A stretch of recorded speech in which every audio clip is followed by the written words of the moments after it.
If you want to train properly on the bike and see results from all that training, you need an accurate FTP measurement. But what test results in the most accurate FTP measurement? Today, we're going to find out the hard way. Warning, there will be pain faces.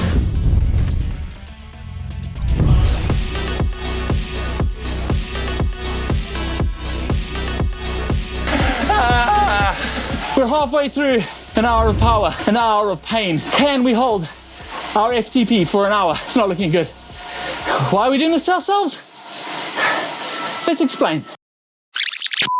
Your FTP, or functional threshold power, is the cornerstone of any cycling training program. Using this metric, you can prescribe your training so that you're training specifically in the zone that you need to for the adaptation you're looking for. For example, if you're trying to improve your aerobic conditioning, you would work at 55 to 75% of your FTP. If you're trying to improve your threshold or your lactate tolerance, you'd work at 95 to 105% of your FTP, and so on.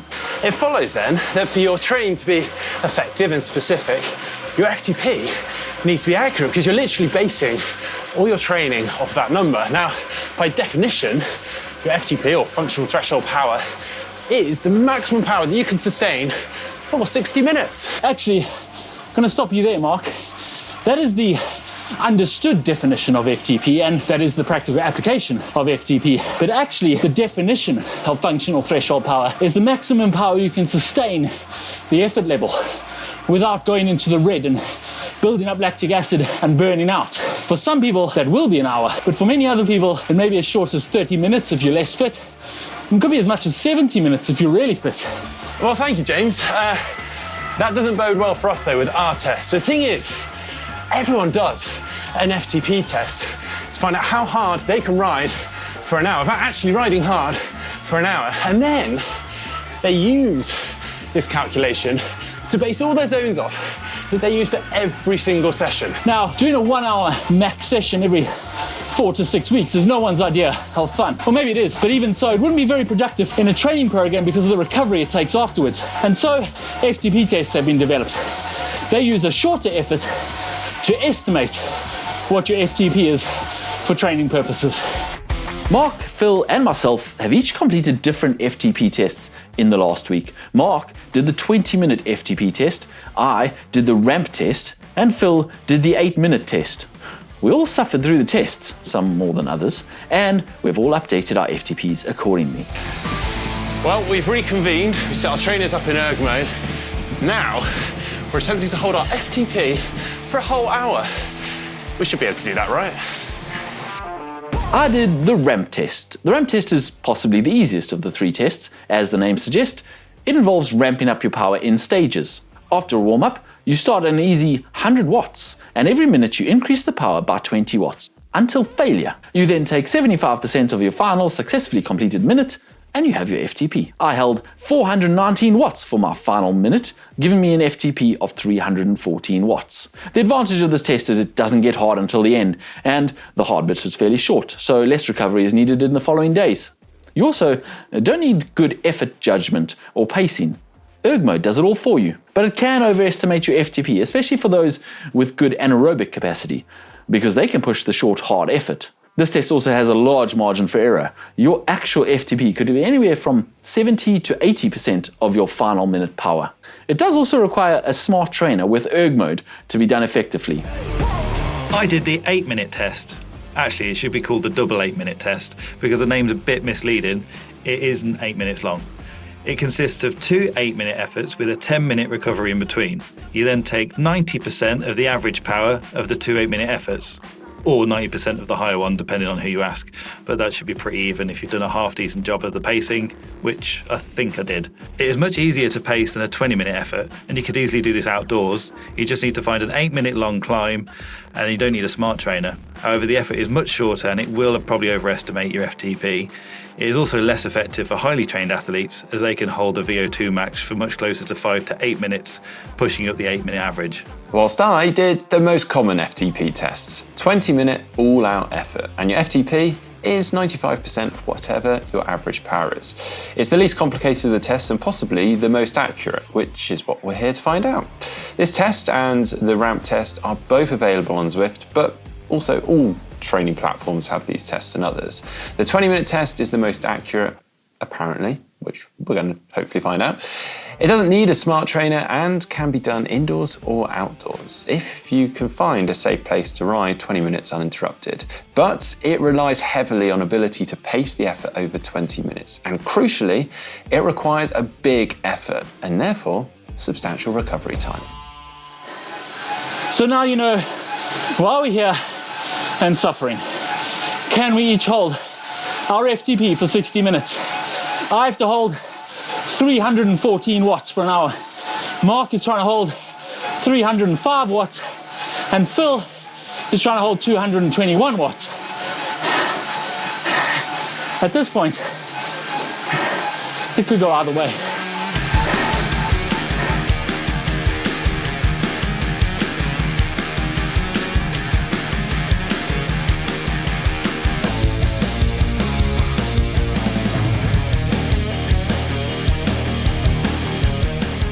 Oh man, this isn't good.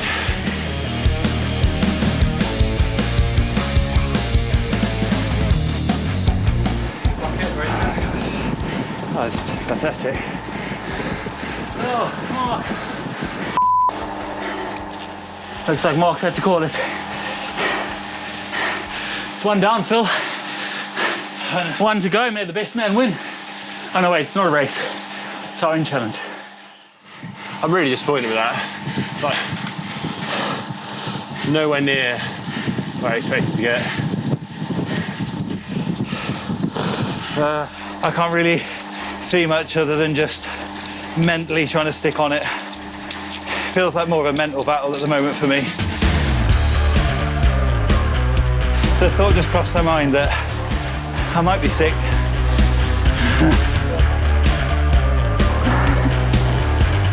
Come on, James.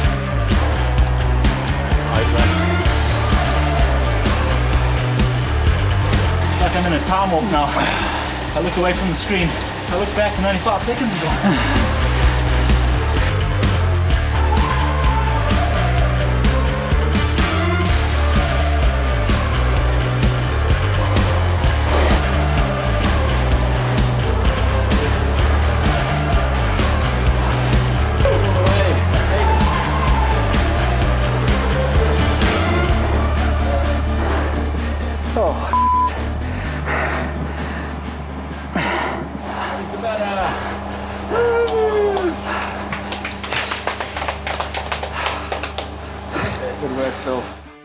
All right, chaps. Scores on the door. I've finished it. I made it. Did the whole hour, and I am broken. Got Absolutely. that kind of bloodshot eye look. That was the absolute limit, which I guess means that my FTP was accurate. I did the ramp test, tested it, and I could hold it for exactly an hour. And to be honest, if I didn't have 4 or 5 guys around in the room shouting and going, "Come on, James, get to the end," I probably wouldn't have, which means I was on the limit. You looked on the limit. Yeah, thanks.